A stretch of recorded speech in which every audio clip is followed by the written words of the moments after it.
Well, good evening, everyone, and welcome to Environmental Coffee House. Sandy Shellis. It's good to see you all. I have a pretty good show, as always, for you. Let me take a sip of my cafe. Well,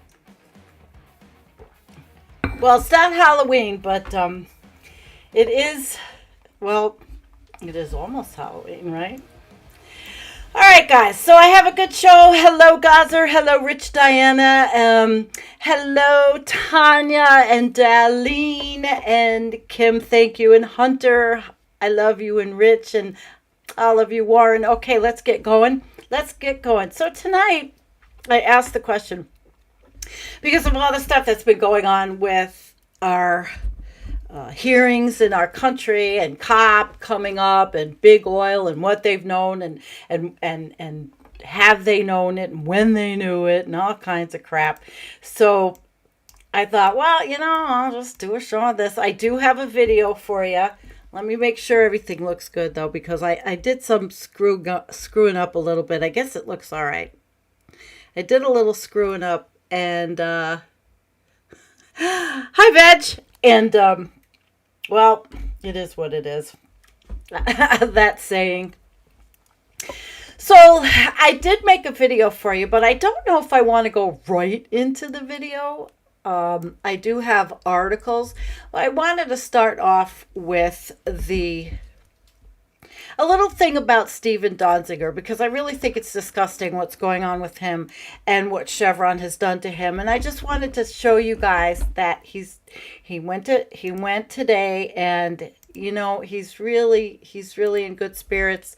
Here we go. He's in good spirits, and he says that I hope you know what the story is about. You can read it in Esquire. Just published a deep dive interview with him about the situation that happened with him. It sucks big time. Man, this is going to be hard. I screwed me. I played with something. I made my screen really big, so it's kind of difficult to work with it.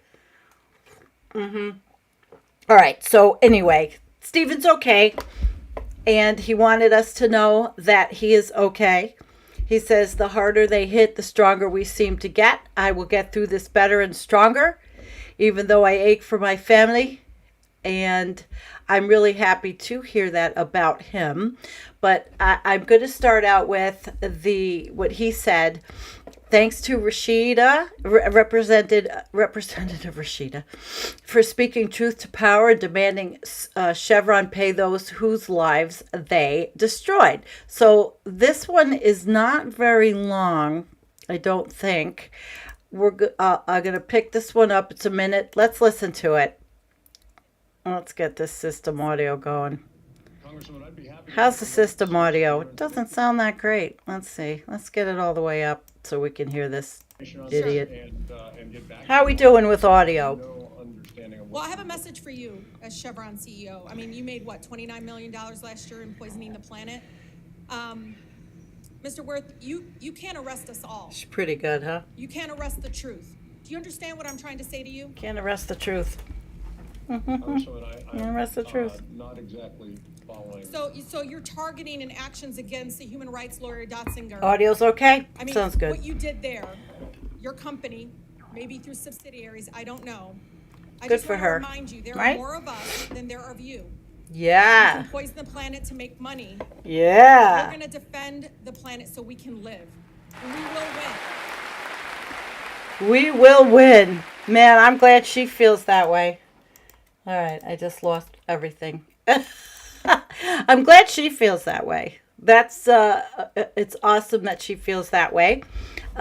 Encouraged, encouragement, and we need it. I guess we do need it. We need encouragement because it's pretty depressing what is actually going on with the oil companies and the leases and the whole mess. The whole mess. And if you don't think it's a mess, well, I don't know where you come from. But okay, I forgot to tell you that Jennifer couldn't be with us tonight. I am so sorry about forgetting that Jennifer is studying for a test. So she is going to be with me next week again. Maybe Sunday night. I don't know. I honestly really don't know if that will work. We will see. Thank you, Katie. Katie likes to send cool stuff. And we're having some coffee.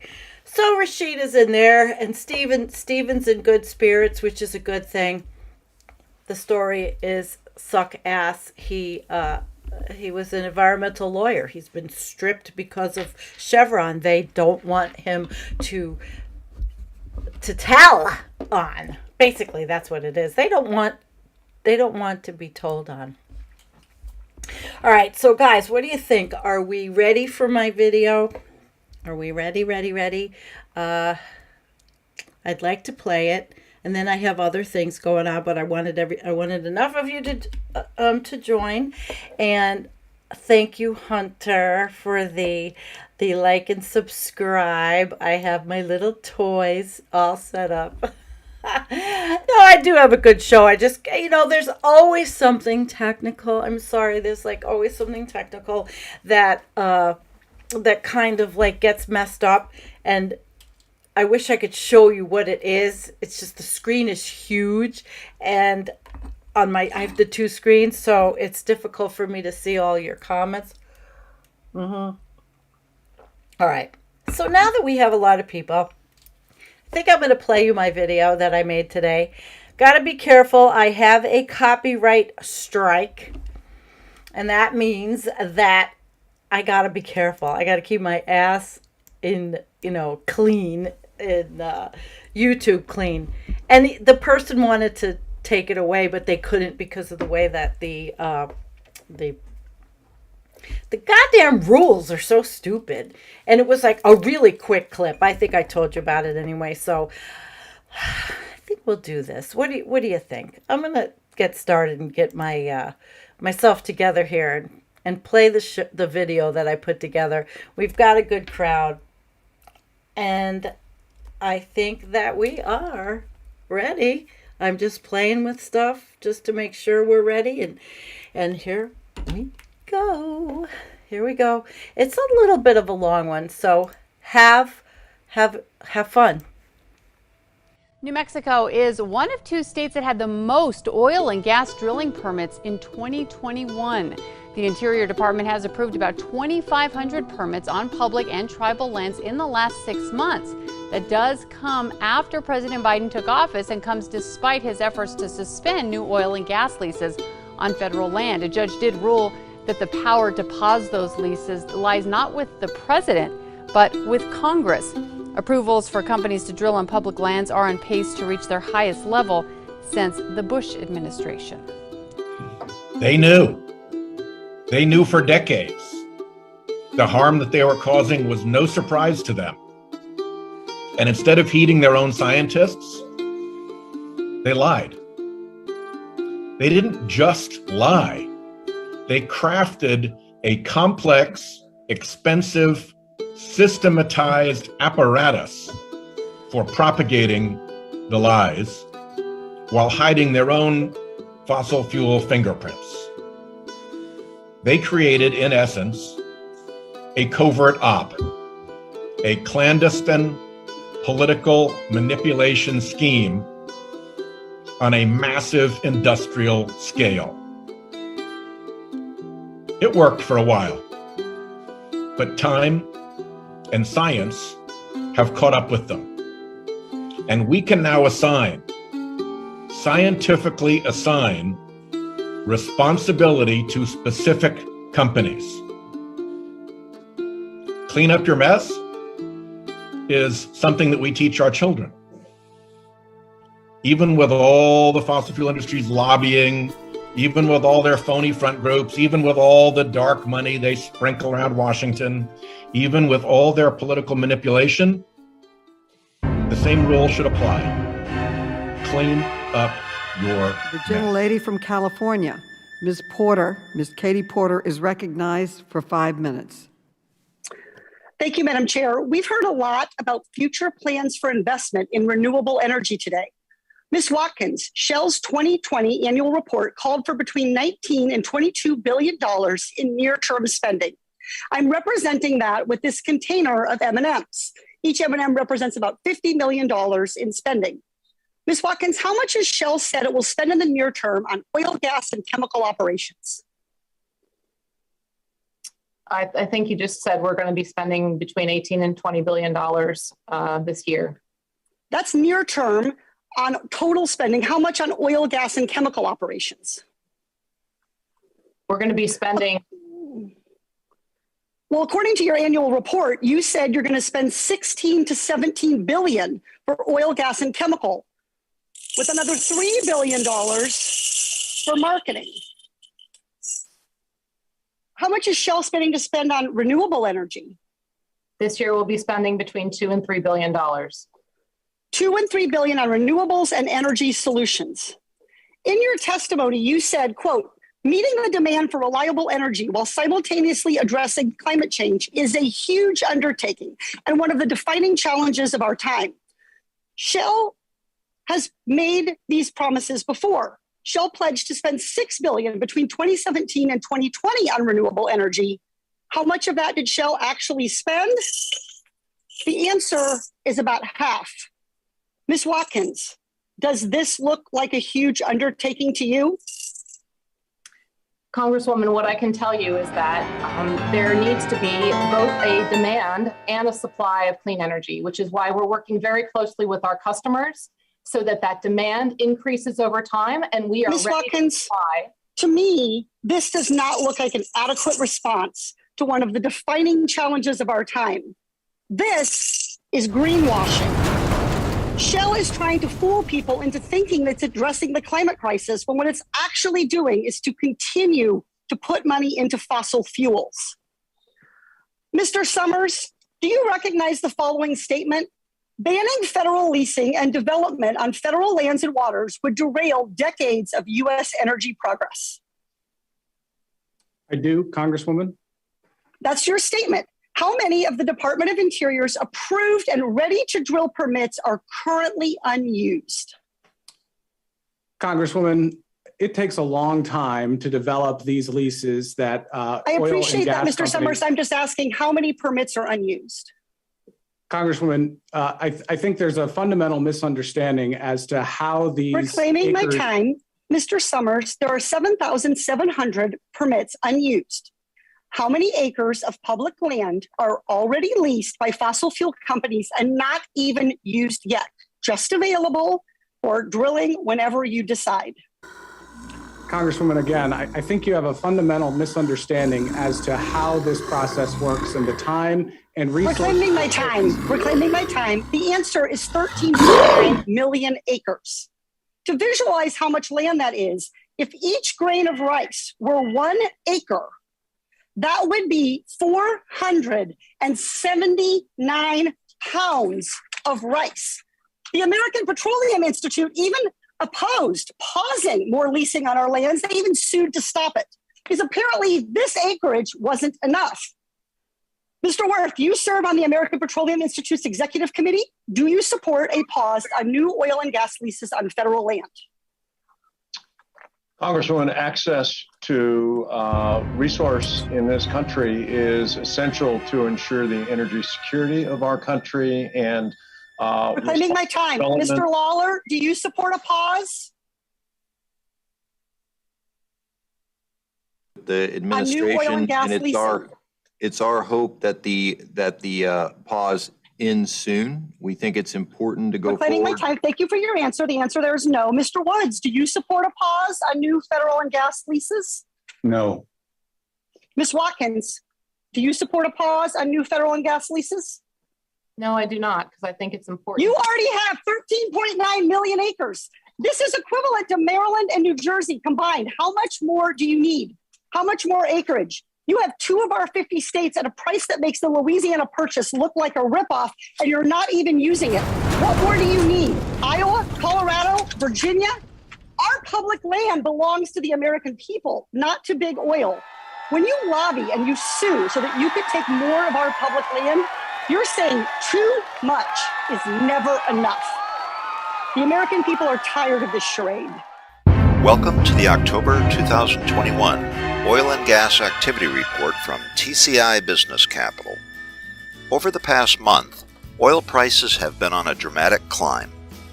On September 20th, WTI closed at $70.29. Since then, prices have climbed steadily and hit a high of $83.76 on October 25th.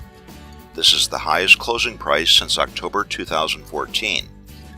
Analysts point to a continuing rise in oil consumption and a drop in global oil supplies as the catalyst for rising prices. The October 22nd Baker Hughes rig count report shows 542 active drilling rigs in the U.S. 1 year ago, the total active rig count was 287. The oil rig count is 443 rigs. Oil rigs are up 232 from October 2020. The gas rig count is 99, up 26 rigs compared to the October 2020 count. In the major plays, the Permian Basin rig count is at 268 rigs, up 9 rigs from September. In East Texas, the Eagle Ford Shale is at 40 active rigs, an increase of 4 rigs since September. The Haynesville Shale rig count is at 46 rigs, which is down 1 rig from September. The Anadarko rig count is 43, up 8 rigs from September. In the Rockies, the active rig count in the Niobrara Shale is 26 rigs, 3 fewer rigs than in September. The Bakken Shale rig count is 23 rigs, the same as 1 month ago. And the Appalachian has 38 active rigs, which is also the same count as September. The Energy Information Administration published the latest short-term energy outlook on October 13th. The report states U.S. crude production was 11.3 million barrels a day in July and estimates September crude production at 10.6 million barrels a day. The short-term energy outlook report states an expectation of 11.7 million barrels a day production in 2022, suggesting operators will be adding rigs to offset production decline rates. A new report from the nonprofit research organization Influence Map shows that 2 other major oil companies, along with 3 of their industry trade groups, spend as much as $115 million a year to lobby against the very climate policies they publicly claim to support. Say one thing, do another. This chart shows the streams of money from ExxonMobil and Royal Dutch Shell, whose CEO, by the way, signed the Oil and Gas Paris Declaration, as well as the American Petroleum Institute, here, the Western States Petroleum Association, here, and the Australian Petroleum Production and Exploration Association, here. That's Shell, that's Exxon. This money deluge, total spend, $114 million, includes advertising and public relations, direct lobbying here in Congress and at state houses, and political contributions and electioneering. And don't think that any of this goes to support a solution to climate change. You know what's here's what's so frustrating, because I really don't think you're as bad as the CEOs of the past. I don't.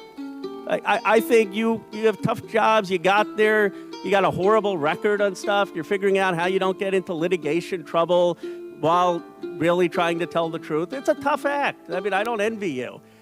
And I don't believe you purposely want to be out there spreading climate disinformation. But you're funding these groups, and they're really having an impact. You know, they're spending millions of dollars in Congress to kill electric vehicles, and they're spending millions of dollars against the methane gas. And you could do something here. You could tell them to knock it off for the sake of the planet. You could end it. You could end that lobbying. Would any of you take the opportunity and look at API and say, stop it? Any of you?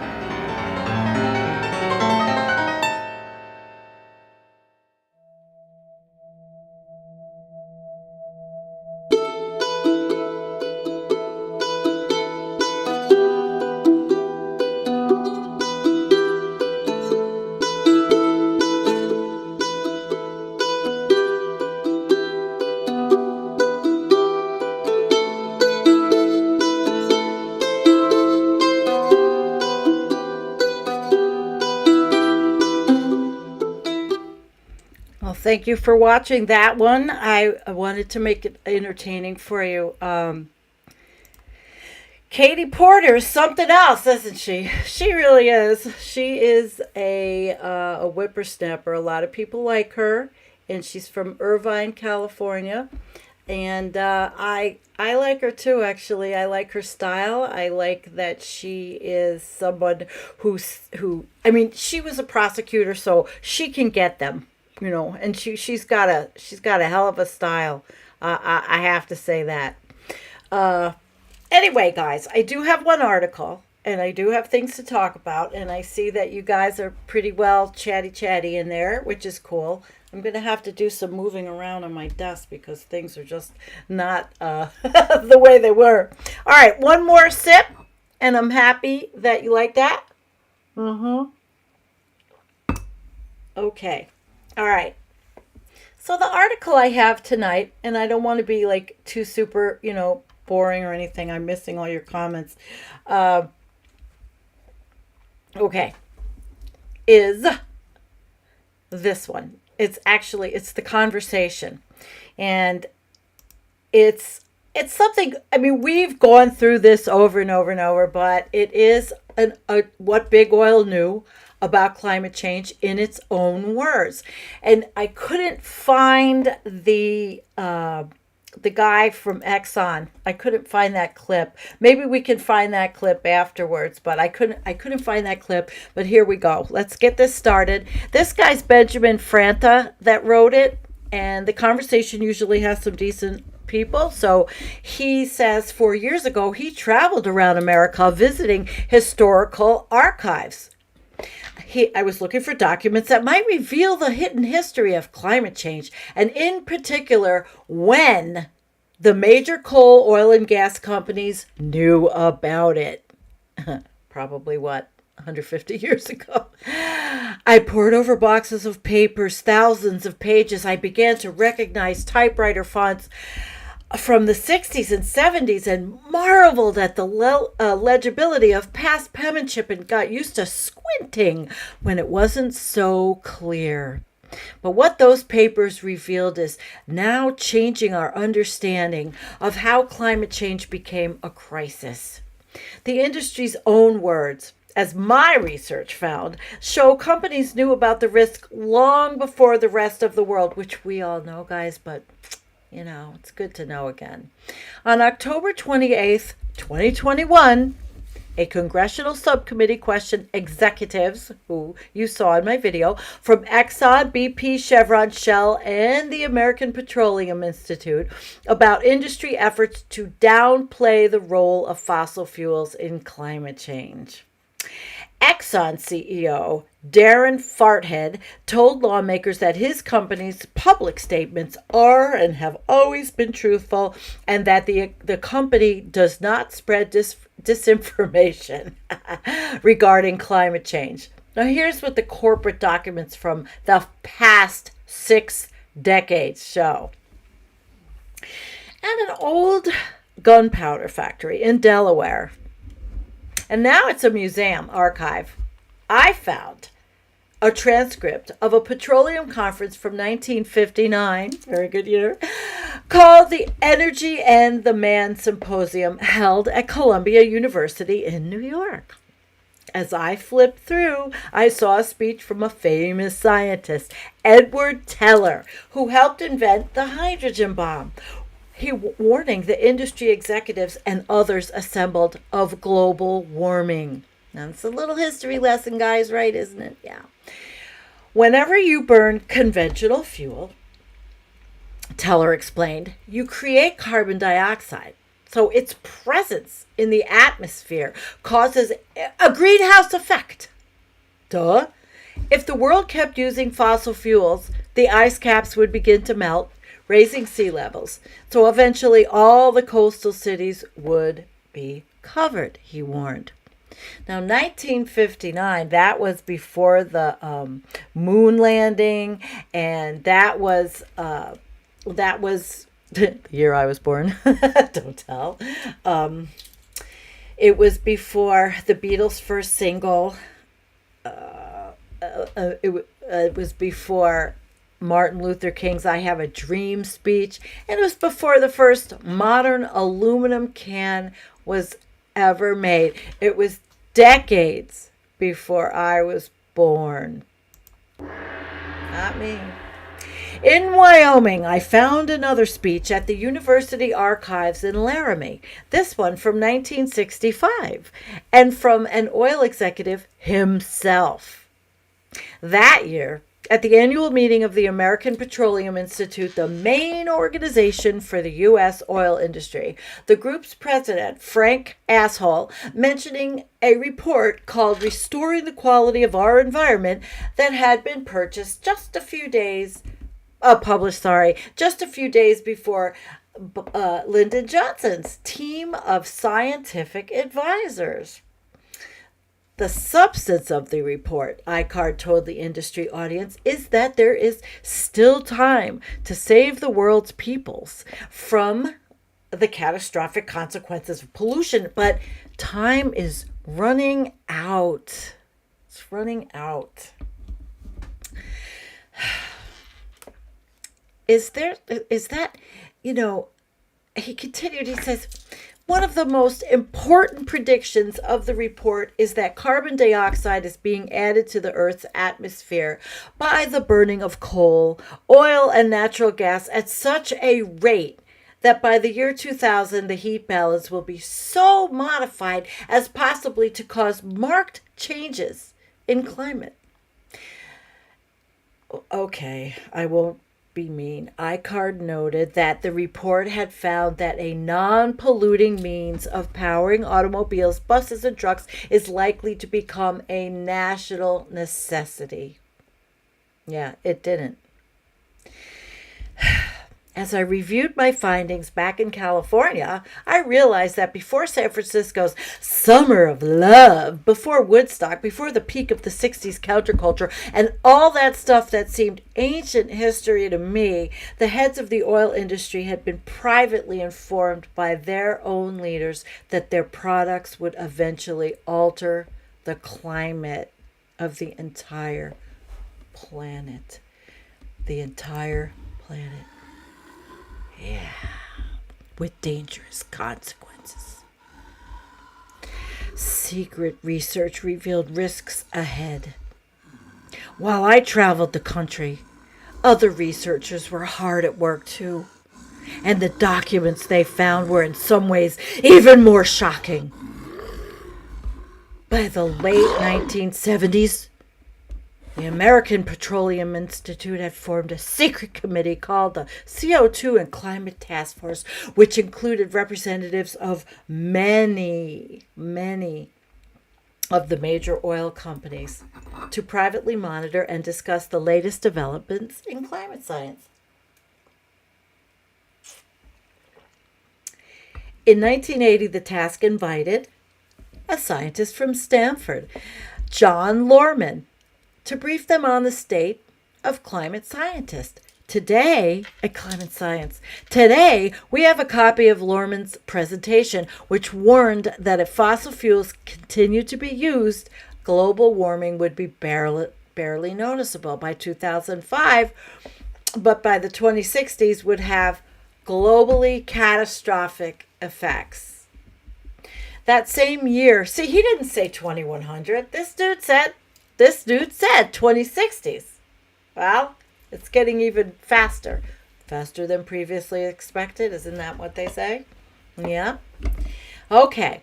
So they said that same year, the American Petroleum Institute, that bastion of just holiness, they called on governments to triple coal productions worldwide, insisting there would be no negative consequences despite what it knew internally. So these people have been assholes for all these years. They are liars, cheats, and as Reagan came in and we just went downhill, trickle down, economics didn't work. This is just me talking. So likely impacts, it says here is at 2.5 major economic consequences, strong regional dependence. But so they're talking about the temperature, barely noticeable, but it is now. 5 globally catastrophic effects. So Exxon, they had a secret research program too. In 1981, one of its managers, Roger Cohen, sent an internal memo observing that the company's long-term business plans could produce effects which will indeed be catastrophic for at least a substantial fraction of the Earth's population. That year, Exxon completed a comprehensive 40-page internal report on climate change, which predicted almost exactly the amount of global warming we've seen, as well as sea level rise, drought, and more. According to the front page of the report, it was given wide circulation to Exxon management, but it would not be distributed externally. You wonder why? And Exxon did keep it secret. We know of the report's existence only because investigative journalists at Inside Climate News uncovered it in 2015. So they show the growth of atmospheric CO2 and average global temperature as an increase in a function of time, atmospheric carbon dioxide, ppm, parts per million. You can see it right there. Most probable increase. It is the increase that is happening now. What are we here? Oh, you know what? I don't have the pointer yet, but we are at what? Between 420 and 460. Who's out here that wants to talk about that? Yes. Hello, Scott. We have Scott and Morning. Hi. All right. Well, it's cool to see some new people. So this is what they saw. And these are the years. See? Okay. All right. Other oil companies knew the effects their products were having on the planet too. 1986, the Dutch oil company Shell finished an internal report, nearly 100 pages long, predicting that global warming from fossil fuels would cause changes that would be the greatest in recorded history, including destructive floods, abandonment of entire countries, and even forced migration around the world. That report was stamped confidential and only brought to light in 2018 by Jelmer Momers, a Dutch journalist.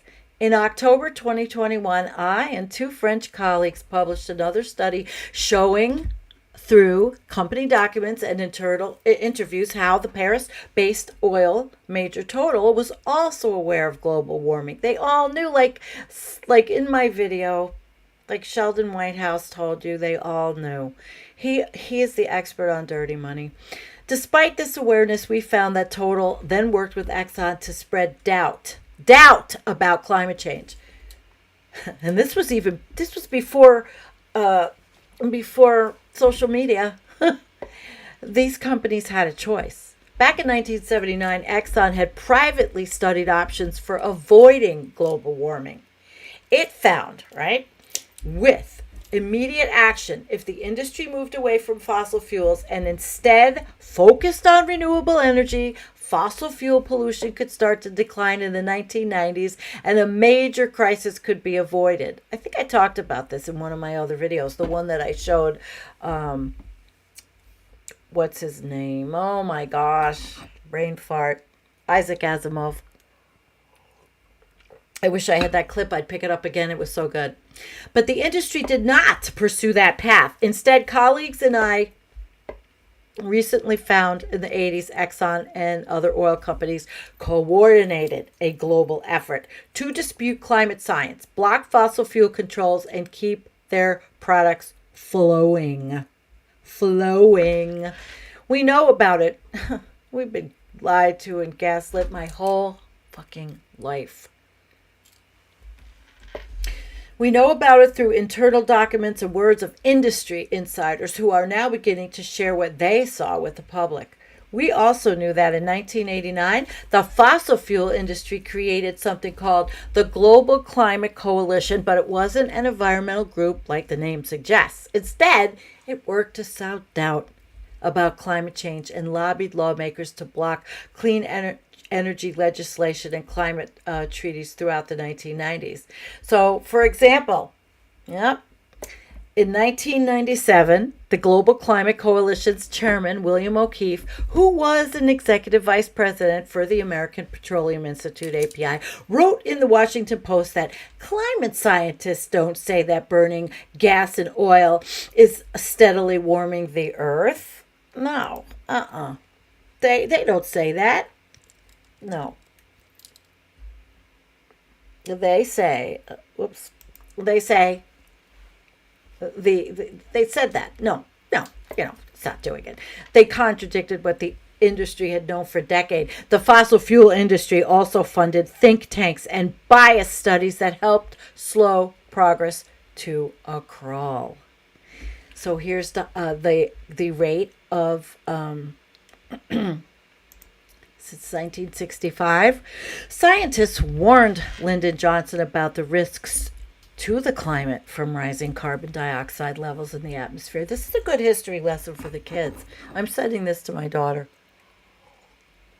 Forgive me. I'm losing my voice. That's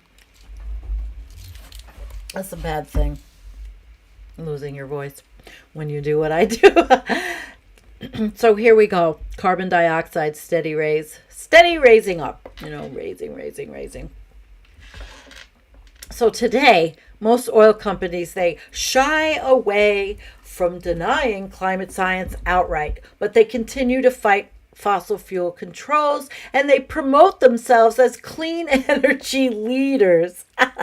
I think that's pretty funny when they promote themselves as, clean energy leaders.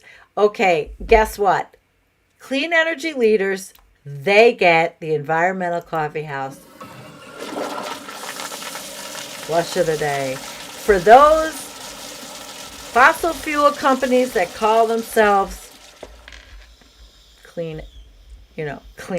Oh yes, we're clean. We're clean. So he says, as I write this, climate legislation is again being blocked in Congress by a lawmaker with close ties to the fossil fuel industry, and we all know who that is. We all know and love that piece of shit, Joe Manchin, a Democrat, which goes to show you. Okay. Will the world experience global catastrophe that the oil companies predicted years before I was born? Well, that depends on what we do now with our slice of history. It was a good article, guys, and I want to show you something because we're going to segue from that, since it was a good article, and it's something I'm going to send my daughter, who's 33, who I am sure understands the history. But what these people have funded is things like the Heritage Institute, the Heartland Institute, and Anthony Watts, a big climate change denier. And I have a clip of him, and I'm going to play it because they are having their fake, phony, bullshit climate conference. So I've clipped this up for the end, and then you can hear why we're so fucked. We've warmed up to 1.6 degrees centigrade, according to Berkeley Earth. Where's the emergency? Where's the catastrophe? It hasn't happened. Bullshit. Where's the kaboom? There's supposed to be an earth-shattering kaboom by now. It's hype. It's hype because climate has become politicized. And climate is big business now. There's billions of dollars worldwide being put into climate. As Justin Haskins presented last night, their videos get hardly any views. There's money to be made. And that's why the truth really isn't presented on a daily basis. Liar. And that's why people like us get ostracized for presenting the truth. Because you're a fucking liar. You don't present the truth. Where's the deaths and the destruction and all of that stuff? It's not happening. The deaths from climate and non-climate catastrophes are approaching zero. That's not true at all. And there's statistics that show in sub-Saharan Africa of people dying. Oh my God. I don't even have it pulled up, but he is wrong. He's a liar. And this is the danger. This is the danger. Gotten better at managing weather and climate. We have better warning systems. We have better health care. We have better emergency systems. We do in the United States. Healthcare? Where's the emergency? It's not happening. And they say, well, we've got to reduce our fossil fuels. But the bottom line is that if you look at what you have to do to get there, to drop off, to reach that, nirvana of lower carbon dioxide in the atmosphere, we have to go through a steep reduction. And we had a global experiment in 2020 where we had a catastrophe in the form of COVID, and things shut down, businesses shut down, transportation shut down, the world shut down in a lot of ways. And they couldn't even detect a blip in the carbon dioxide reduction. We're never going to get there. It's an impossibility. It's a wow, talk about a doomer. Talk about a doomer. Anthony Watts is a big doomer, a big lying doomer. So remember, watch the pea under the thimble with these folks, because they're always changing something or other.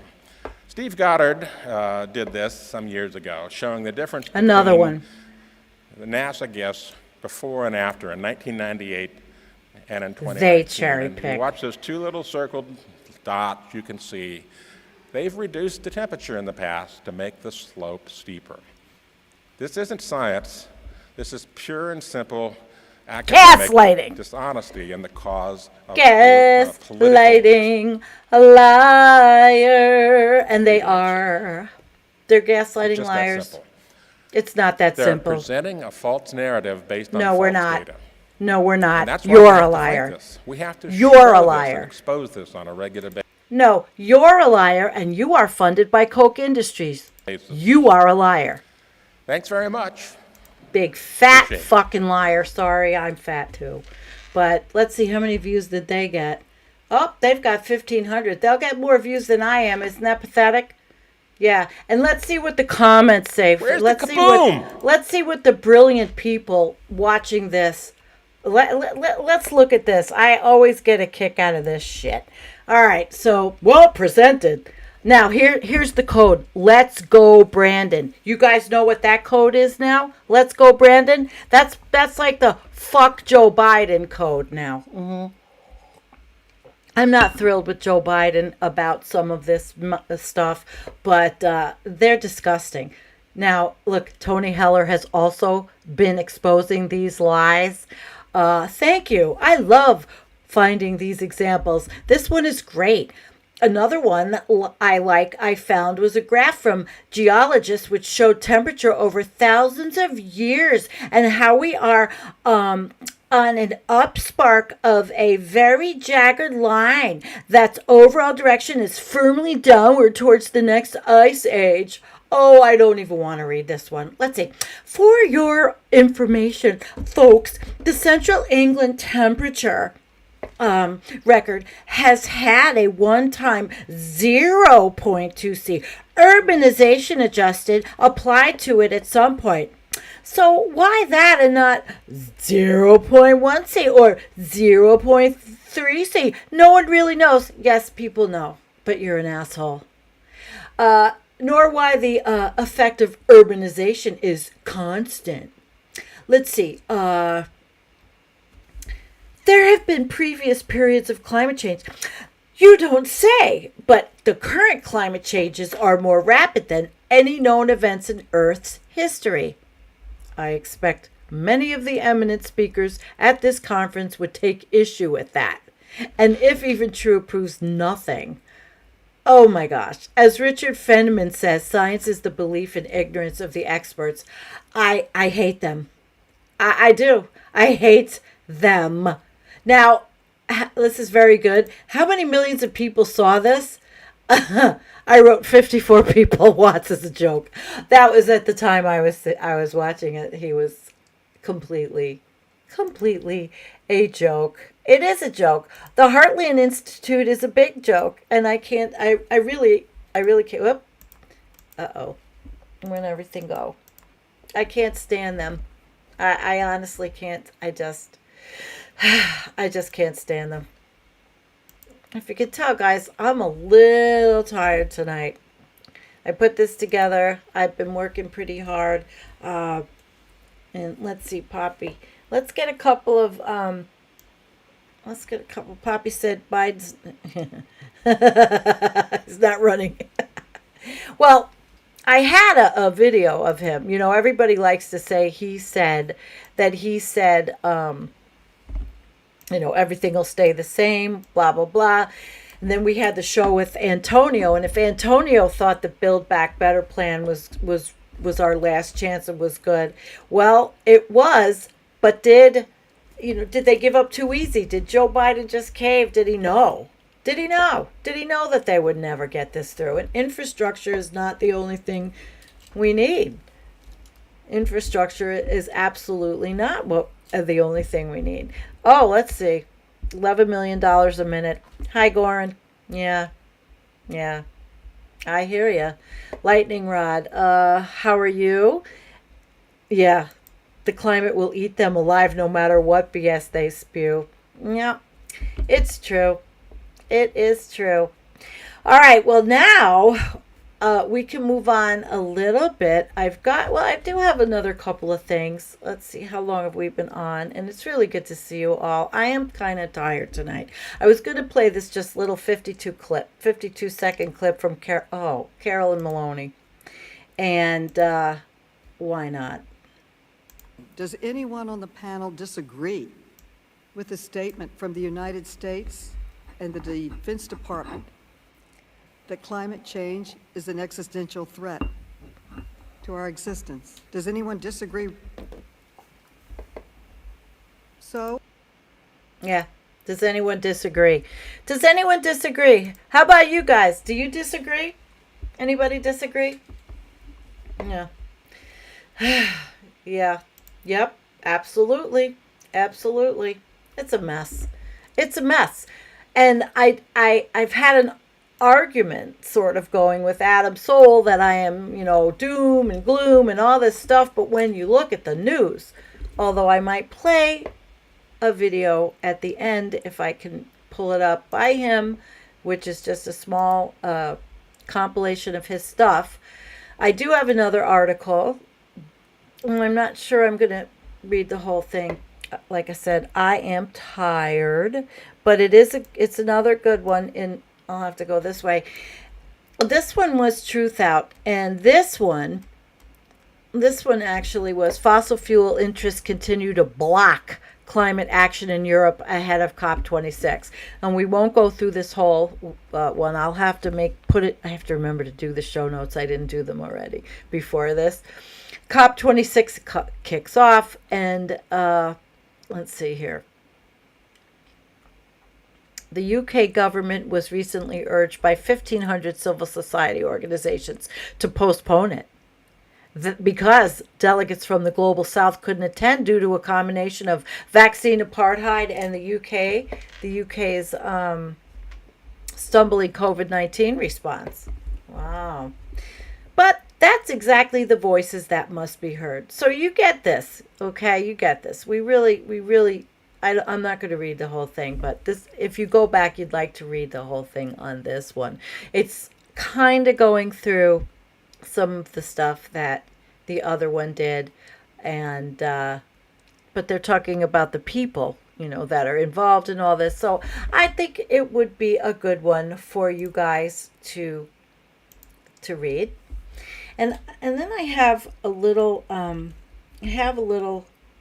surprise. Well, kind of a surprise. I found this today. It came up. Now, 5 years ago, I was pretty much a militant-ish anti-pipeliner. I don't even know what I was saying. I know I tried to clip it. I'm gonna bring it up and play it. Oh shit. So people are selling out all over.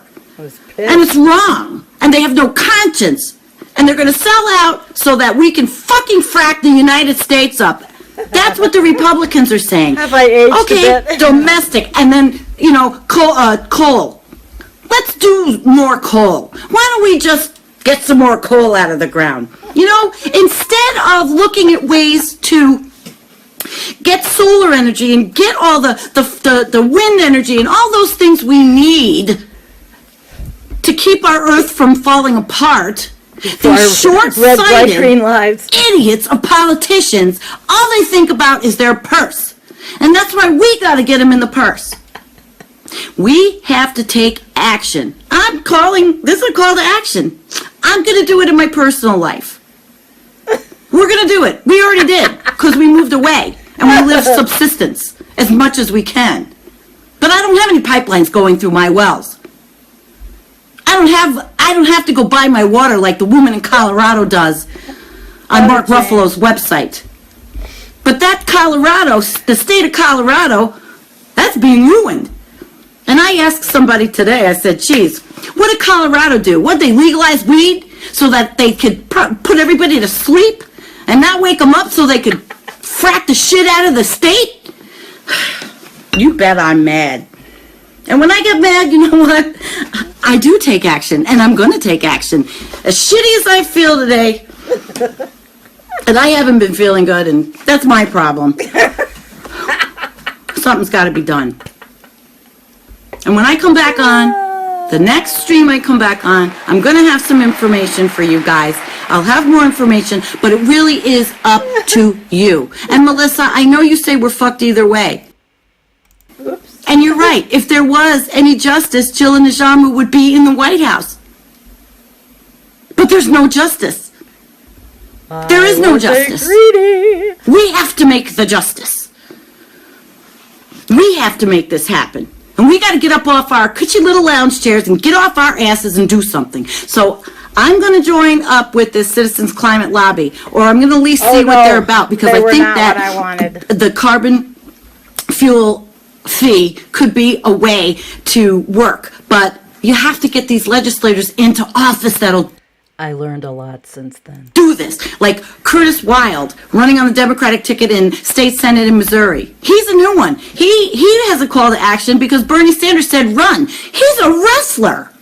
He was a pro wrestler. I'm interviewing him, and he's going to be on Real Progressives because he's cool as shit. But he's for us. We have to run. Marsha, oh my God, she's my friend on Facebook. People are starting to run, and that's the only way we can do this, because it has to be politically and it has to be through the pocketbook. And we can boycott, that's good, and we can have demonstrations, fine, but the rank and file Americans don't give a rat's ass about demonstrations, do they? We've seen that over and over. And I like direct action. I'm not saying anybody shouldn't do direct action, but we got to do this action ourselves. We got to take it, and we got to do it. All right, we got to take it, we got to do it. That's about it for me. So what's happening in Standing Rock? Oh, and then I went on to talk about Standing Rock. Oh my gosh, I'm laughing my ass off. It actually was a 15-minute rant. I just played you. I was with Real Progressives, and that at that time we were really like not supporting. We were not Hillary Clinton supporters, put it that way. At that time, I was angry, an angry person, you know. But man, I want to grow my hair back. And is she still there? Oh my God. So, all right. So I think we've had a pretty good show. Oh, I wanted to show you one more thing. This is really, it's kind of important. This is what's going on with the weather in Scotland.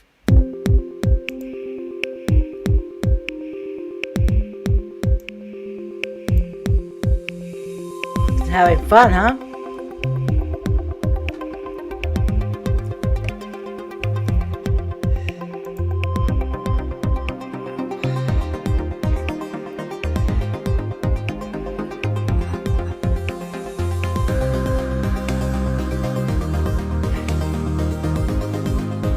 It's 10 o'clock.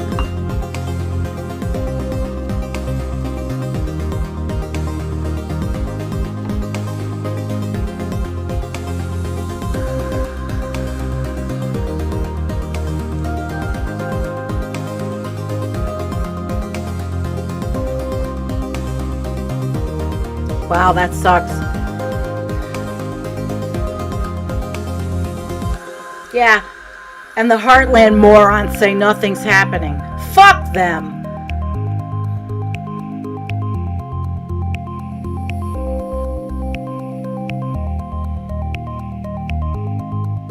Look at that.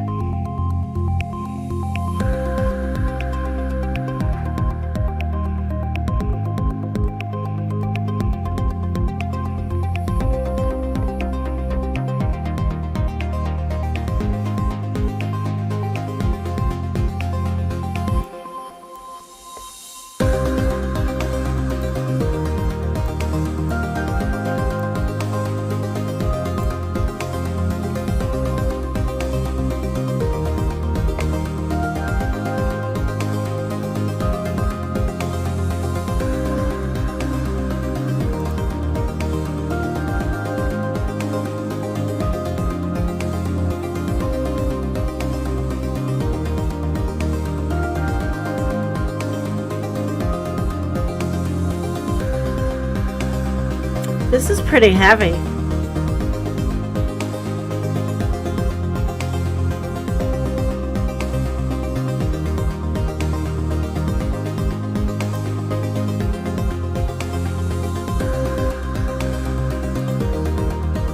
Pretty heavy, huh?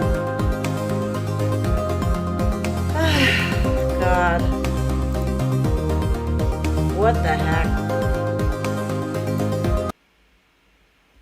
Yeah. It is what it is. I say it, it's a terrible thing to say. But here you go. So we went over tonight what's going on with the hearings in the United States with the oil companies. We went over a rant I had. We went over Stephen Donziger. We went over an article from The Conversation, which I like, and I'm going to send to my daughter. And by the way, you know, I'm wearing my Halloween costume, in case you didn't know. Oh, this is it. Here it is. There's my costume. There. Okay. Skeleton boobs. There. We have skeleton boobs. Okay. And that's scary. I think that skeleton boobs is quite scary. All right. Well, I'm going to close with, let's see, we do a couple of comments, guys. And hi, Human. And Human is saying that Dumfries and Galloway has seen some of its worst flooding for a number of years. I didn't mean to play that. Kitties. Yes, thank you. And I would still say, well, the door shut at that conference until it's COP26, right? Yeah, we'll do more. We'll do more on that. You know we will. So I want to thank you, everybody, for coming. I do have a little something I found again. And I'll come back and say goodbye. This is a Halloween. It's a little Halloween vid. Okay? And I just have to set it up. It's a little Halloween vid.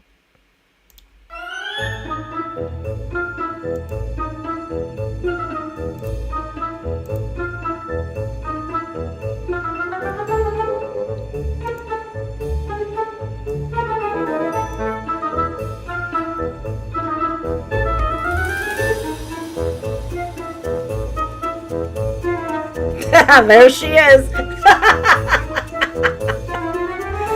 Oh, my mom. Beautiful.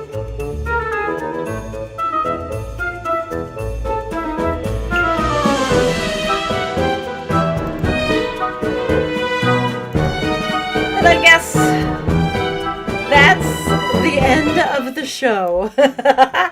That was Halloween in San Rafael, California. Yes, it was where I grew up, and it was enjoyable to grow up there. And I wish we never had to come back, but we did. So my father brought us back to New York, and that was that.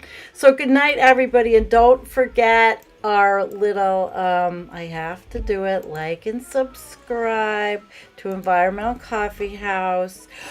Oh, yeah, right now I really could. What would I do with $1 million? I certainly would be charitable. Yeah, I would. And don't forget, I know I'm never going to get $1 million from this. But I might as well put it up anyway. Thank you guys, everybody. I have a bunch of members. It's really cool. You know, I forgot to update it. I don't always update the Buy Me a Coffee, but I put the graphics up there. So it's kind of cool. All right, guys. Well, listen, thank you very much for coming. I am actually very happy. I had a good show with you. And we are going to say good night.